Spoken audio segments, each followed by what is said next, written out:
Do this.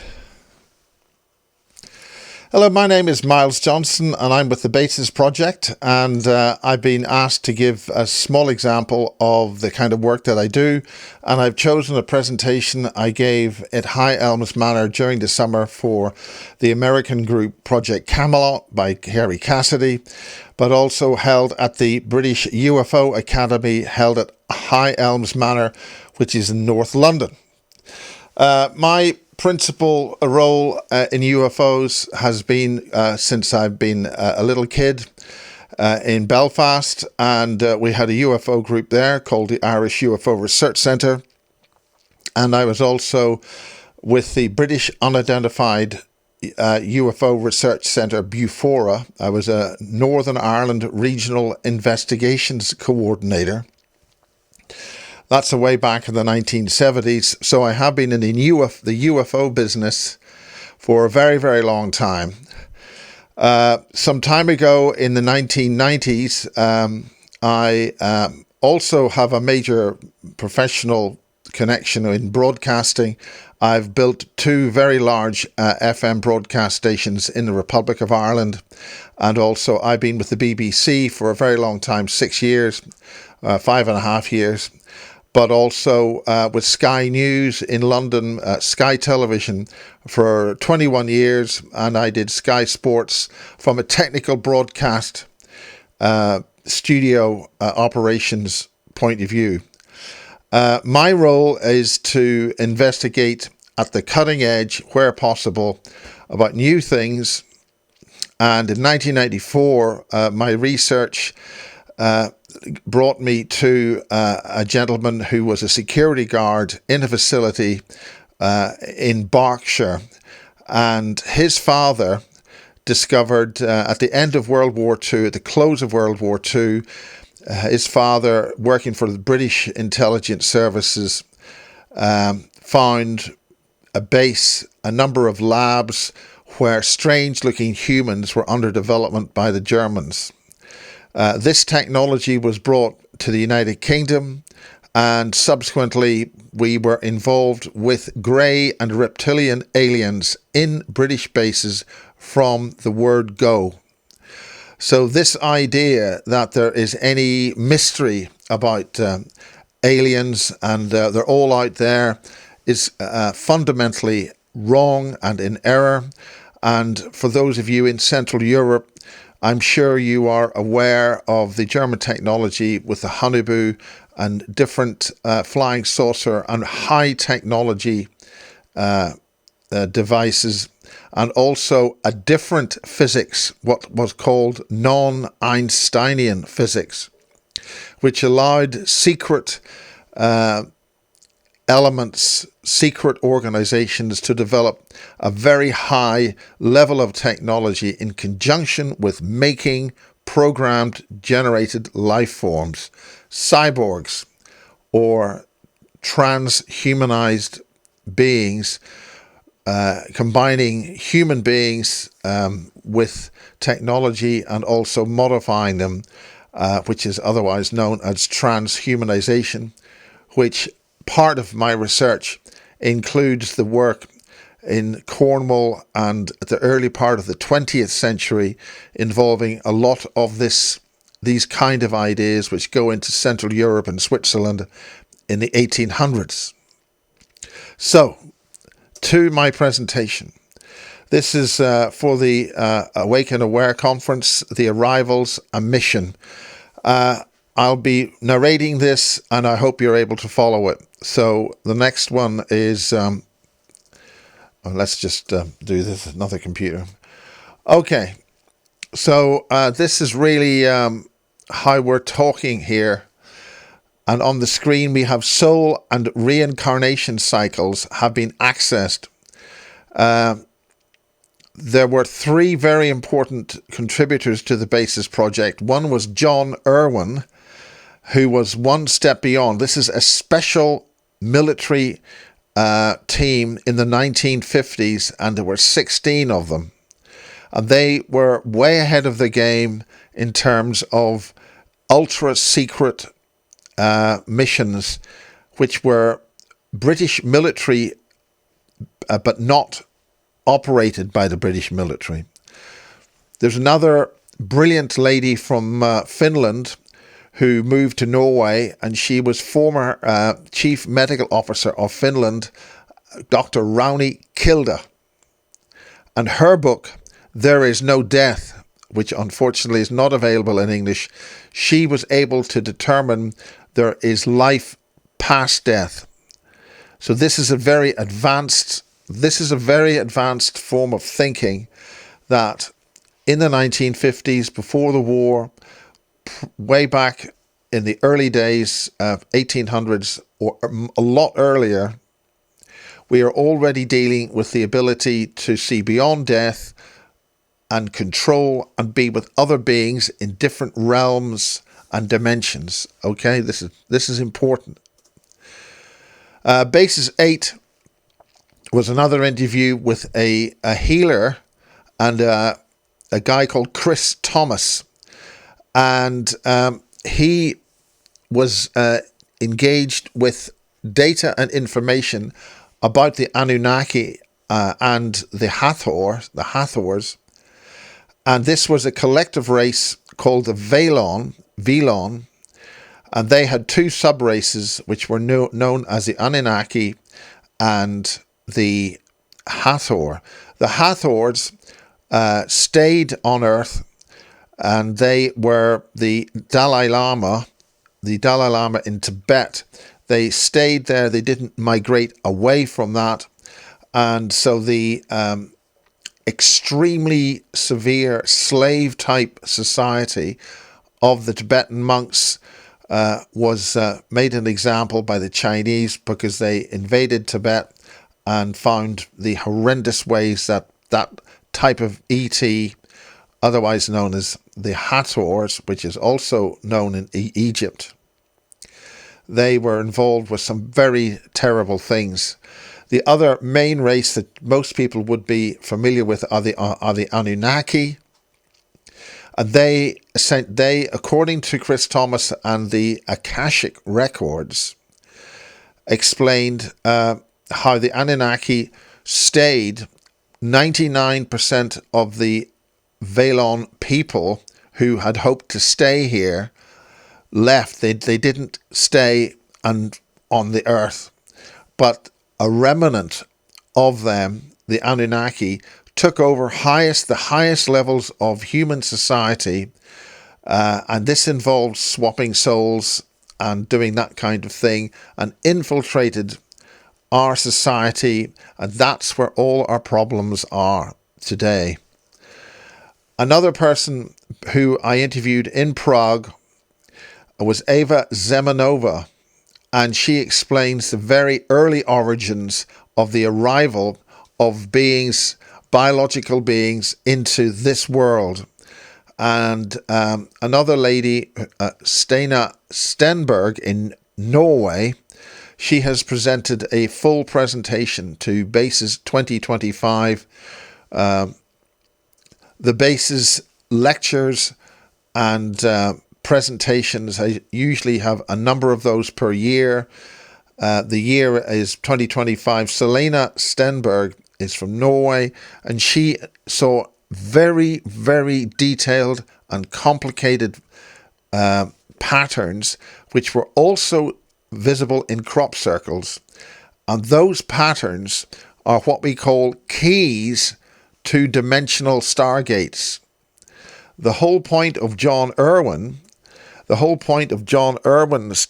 team, One Step Beyond Death, involved finding extremely high technology, ancient crystalline devices which contained knowledge from thousands of years ago about getting interdimensional gateways, interdimensional stargates to work properly. And this British team got that technology in 1959. This is very advanced stuff. So, and then what we're going to show you here, I'm going to sort of go through this quite quickly now, and I'm not going to involve my previous programs. This is one of the programs I was involved with at Sky Television.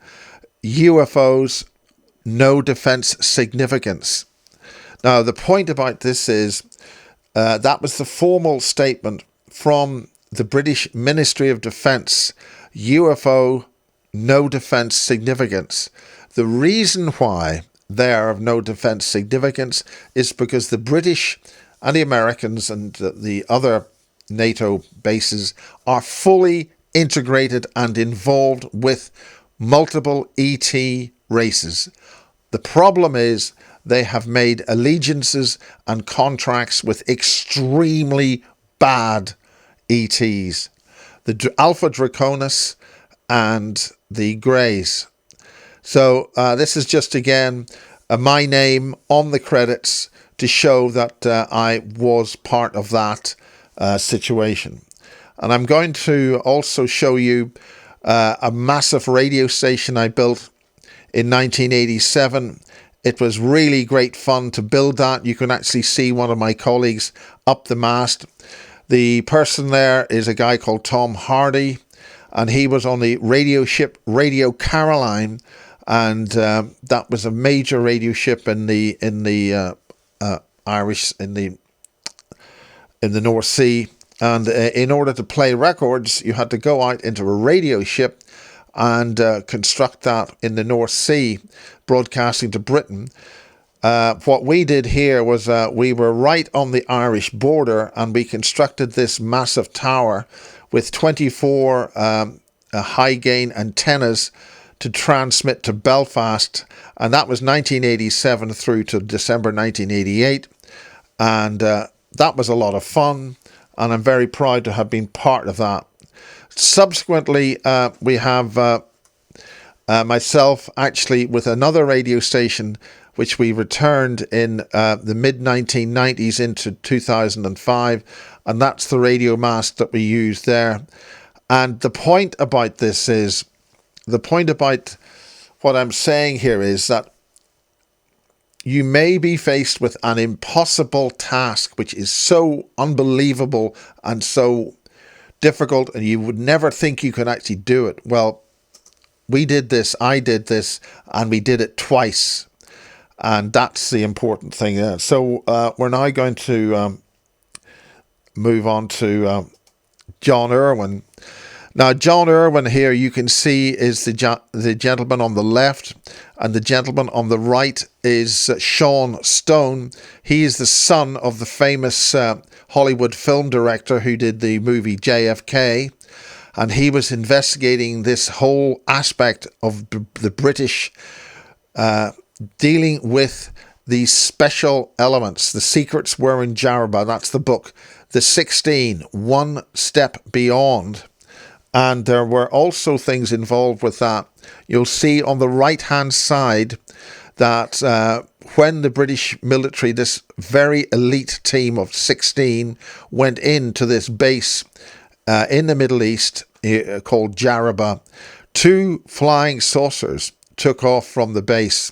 And what they found in the base was that green emerald type tablet. It's not an emerald tablet, but it's got that look, and it contained the secrets of the ancients, and that is what the British military got in 1959.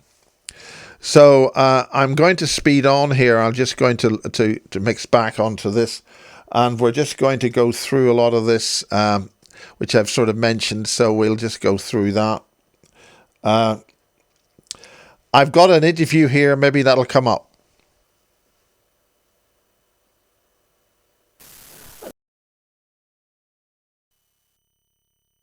Well, there it is. That's his book, and that's Chris Thomas, the late Chris Thomas.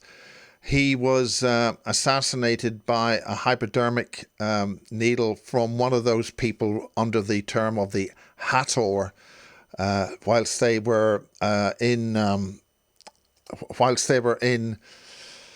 stayed predominantly in Tibet. They did have agents, and they would be going through various people that they wanted to get rid of.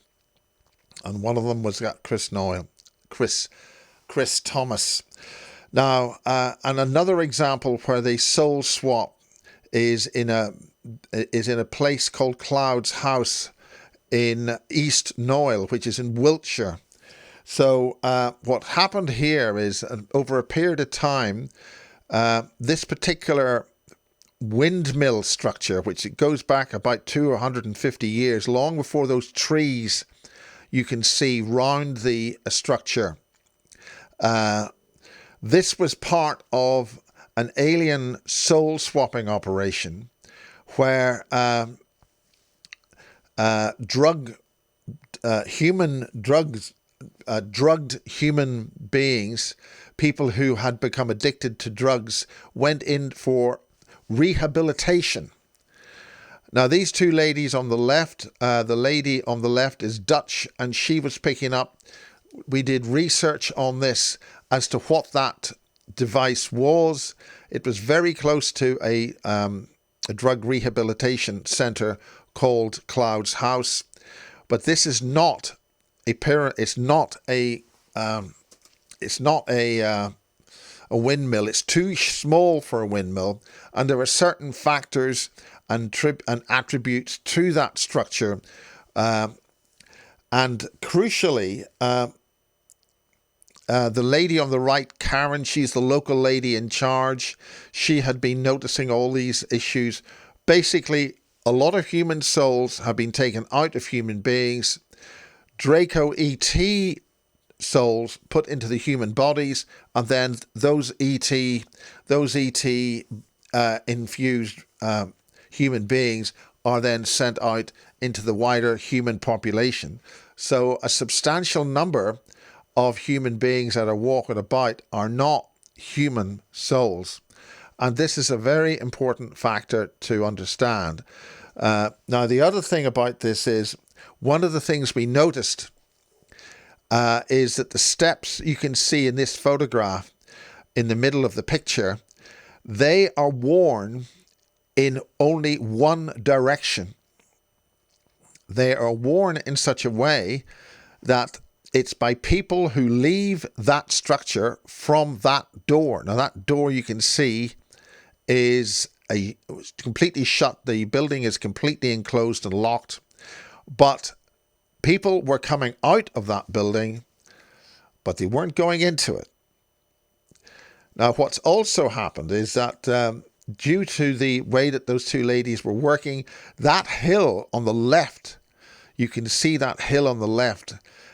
These are one of the natural sort of megalithic structured type hills across the region. And it's part of a network where there was a lab operating until only about a couple of years ago in that hill that the ETs subsequently abandoned, where the soul swapping operation happened. Now, this is independently picked up by these individual women. That's their conclusions.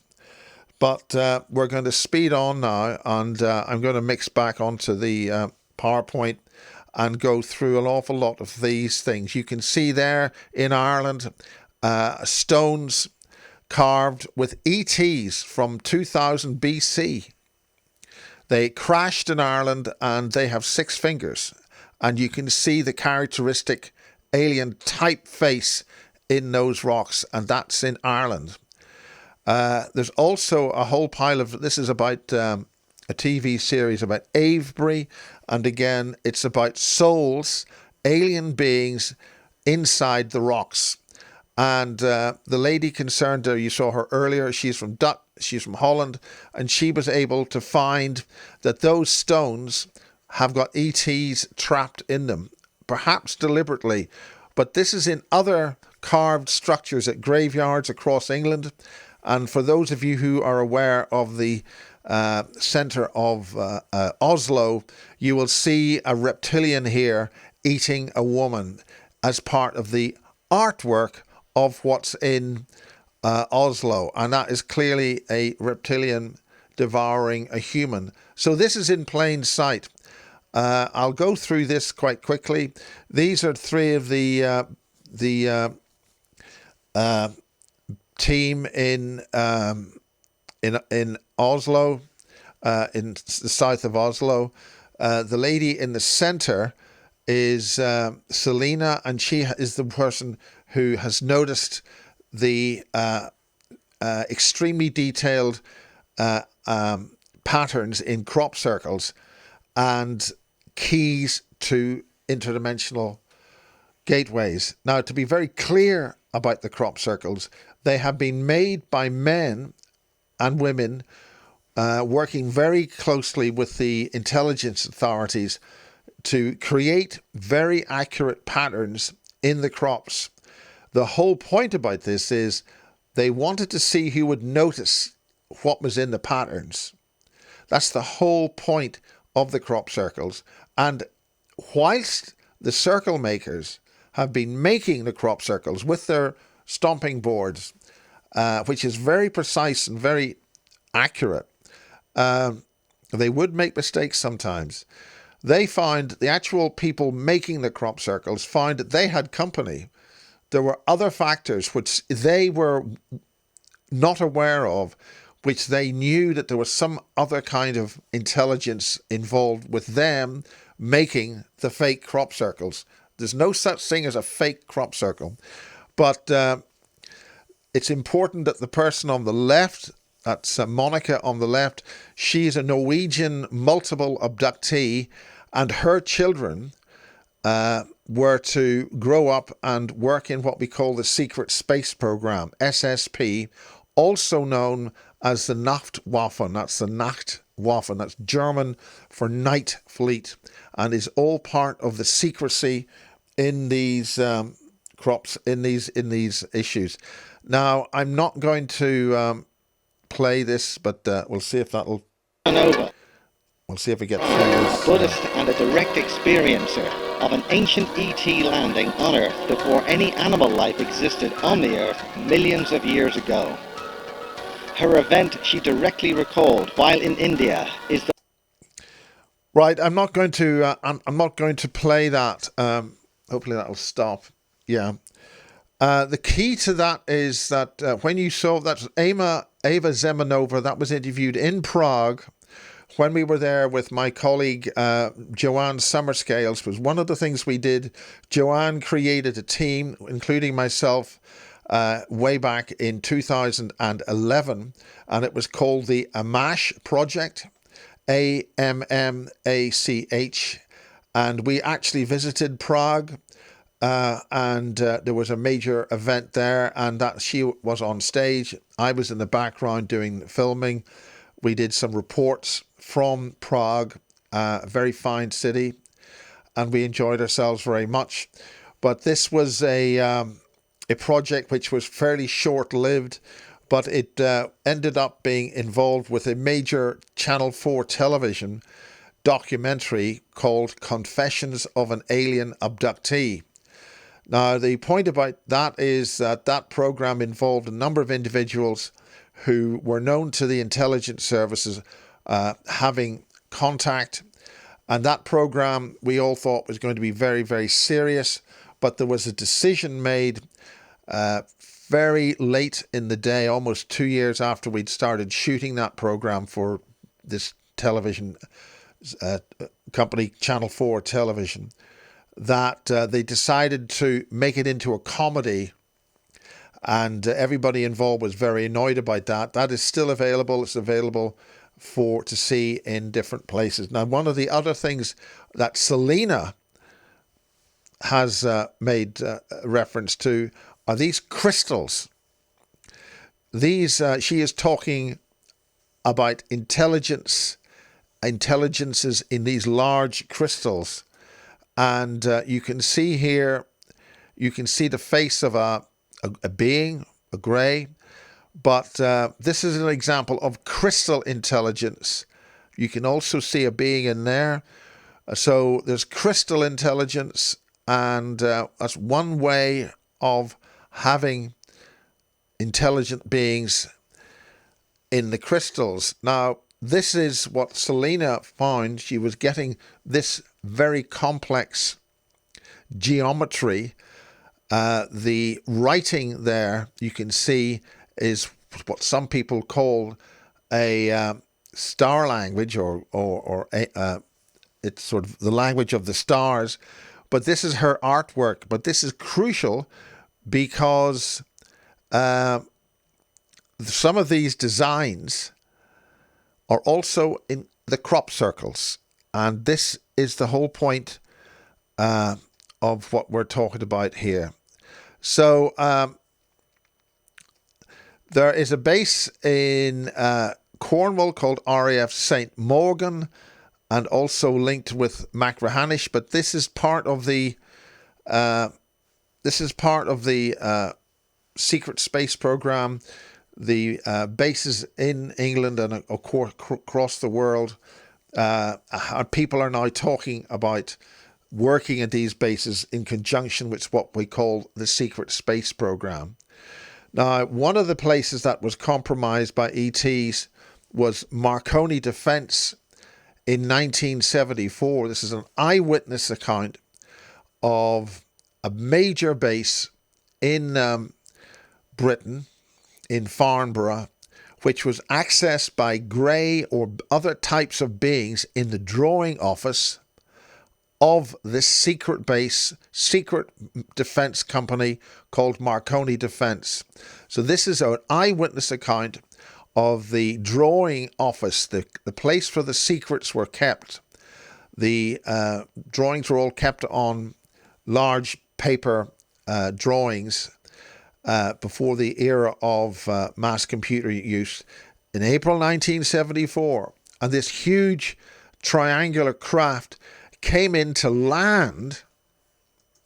That came into land at Farnborough and went through the ground of the runway into an underground ET facility underneath the Farnborough base. And that's something that happens all the time, doesn't it? So there were other bases involved. Again, a triangular decloaked craft in the 16th of December 1996. So this is all sort of things that are happening. Now, there's another point that I'm talking about here is the Fabian agenda. The Fabian agenda is the agenda to transhumanize all of humanity and make us into a technocratic, completely obedient and robotoid society. And that is what's happening at the moment. Here you have on the right a very famous British intelligence operative called Aleister Crowley, and you will see certain symbols there. And Aleister Crowley operated and did a number of things down in Cornwall. You can see there Zener, and you can see the kissing rock there. And the two gentlemen in the middle are D.H. Lawrence and Aldous Huxley, famous authors in the early part of the 20th century, plotting their our demise. Speeding on right to the present day, this is an illustration from a Ministry of Defence document illustrating the transhumanization design for humanity into the future, enhancing that's AI and humanity. We won't be human anymore. We're going to be in these cyborgs. That's the Ministry of Defence in Britain. That's from their website. So this is all a present. That's what they plan. Their plans against us. I'm now going to show you some new drawings. These are new drawings of the secret craft that are flying around. The one at this major one you can see with the red motors, the Mercury engines, are what's called a TR-3C. These are man-made advanced technology craft, and the role of this particular craft, its first flight was, as you can see, down in 1991. These are hypersonic technology craft, and they are highly advanced, and they're flying and are cloaked. The purpose of these craft is now being, one of the purposes is that they've got the ability to project completely fake craft. They can go in phenomenal speeds, hypersonic speeds, and these are man-made craft. And here's another one, the O9G from General Dynamics, a tactical airlift orbital shuttle technology there, and that first flew in 2001. These are what we call secret space program craft. This is the TR-5A, a prototype fighter experimental, and that is its first flight was 2013. So they're making weaponized craft, weaponized technology to fly across our skies, cloaked, to create a fake alien invasion instead of a real alien invasion. But then they've already been involved with these craft for a very long time.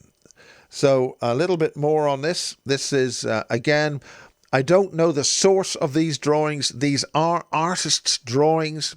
They are not photographs, and the veracity of these is unclear, okay? But this is what we can see. Again, that's a relatively recent technology, 2004, orbital interplanetary shuttle. Okay, so you can imagine a lot of people being packed into the outer parts of that craft. That's a BN 2200. And again, this is very vast technology, the ability to go through the solar system and well beyond, as that's what this drawing here is. That's about humanity leaving the solar system by the end of this 100 years. So also let's go back to this. Now we're speeding along.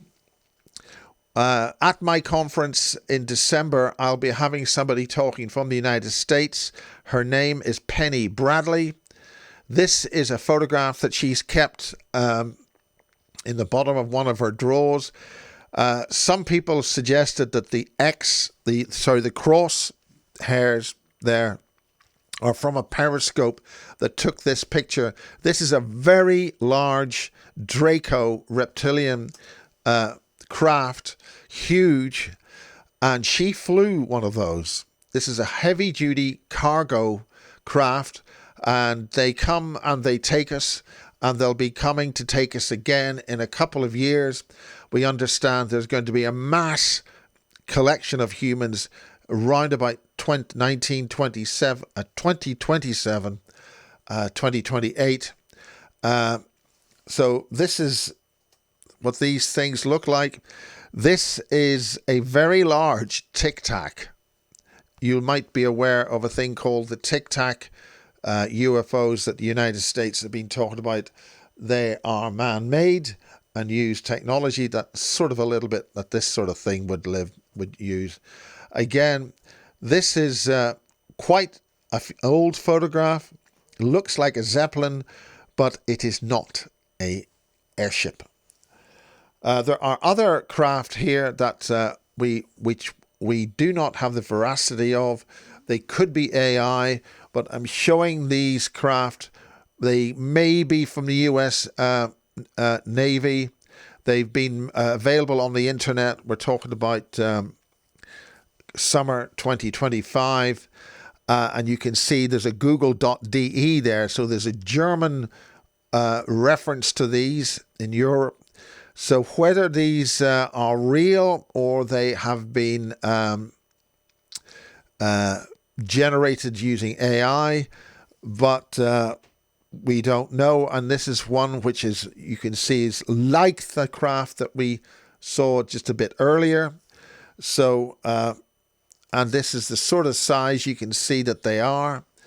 And again, I would suggest that we'll have to see whether those are, maybe those of you in Europe would have more information on that. There's also material being dug up in the United States and Mexico of ancient artifacts. Again, we have to be careful of veracity of this. And this is a guy called Sean Bond. You can see the ET long-skulled beings in this. Long-skulled, very long-skulled beings with wings. And whether these are placed in the ground so we would find them. But Sean Bond is being part of the the Full Disclosure Now movement, and he does his own shows. You can see on the skull that this is a very long skulled etching on this skull. And again, we have to be careful about the veracity of this. There's other craft he's talked about there, and we'll just show these at the end. These are in Mexico, in the in just being found in up mountains, very tall mountains, very high altitude. You can see a type of a flying saucer craft there with other etchings on that. Whether this is true or not, we have to check. And you can see the long-skulled beings there.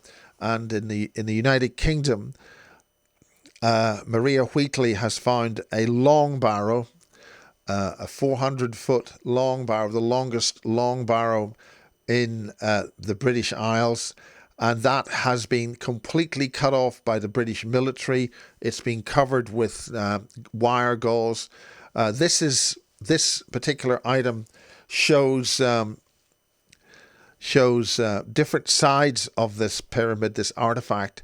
Again, we don't know the veracity of this, but I suggest that it's worth taking heed of what you see here.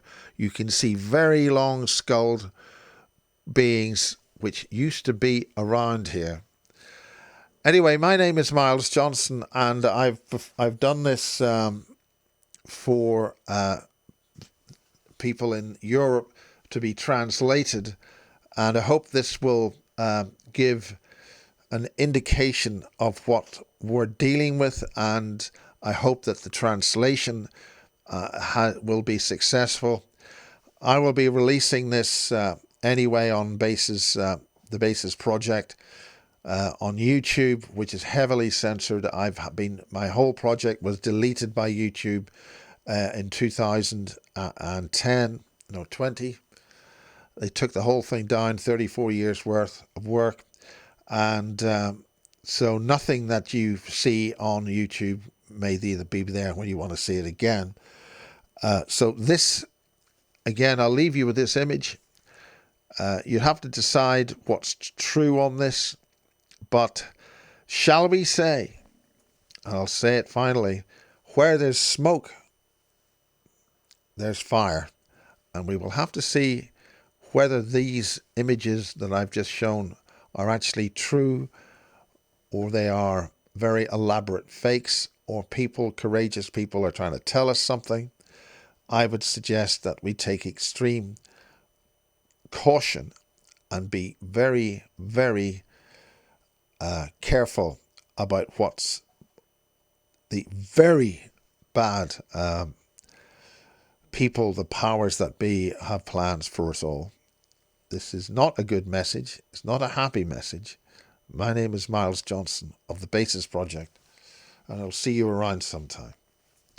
Bye for now. And I'm mixing to color bars.